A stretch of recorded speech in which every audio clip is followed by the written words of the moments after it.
সীমান্তে বিজিবির নজরদারি কেমন দেখতে পাচ্ছেন, বিস্তারিত জানাবেন।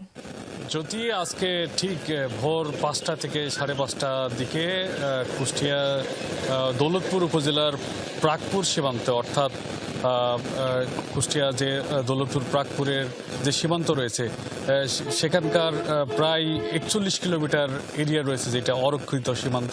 এই সীমান্ত দিয়ে আজকে ভোর আমি কথা বলেছিলাম যে বিজিবি ৪৭ বিজিবি ব্যাটালিয়নের যিনি সিও রয়েছে রাশেদ কামাল রনি, তার সাথে কথা বলেছি। তিনি আসলে আমাকে জানিয়েছেন যে ভোর ঠিক ৫টা ৫:৩০ নাগাদ এই ১২ জনকে তারা পুষে এনে চেষ্টা করে বিএসএফ, এবং সেটিকে তারা বাংলাদেশের যে বিজিবি রয়েছে তারা তাদেরকে রুখে দেয়, অর্থাৎ তাদেরকে প্রবেশ করতে এই পারে পাঠিয়েছিল। আসলে তাদেরকে এলাকাবাসী সহ তাদেরকে আবার ঠেলে পাঠানো হয়েছে, ঠিক ওপারে রয়েছে, এখন একেবারে জিরো লাইনে অবস্থান করছে। আমরা যতদূর জানতে পেরেছি এবং আমরা যেটা দেখেছি আসলে সেখানে বেশ কিছু শিশু রয়েছে এবং একেবারেই দুধের শিশু যাদেরকে বলা হয় এমন শিশু রয়েছে, নারী রয়েছে এবং কয়েকজন পুরুষও রয়েছে। তারা একটি জায়গায় অবস্থান করছে।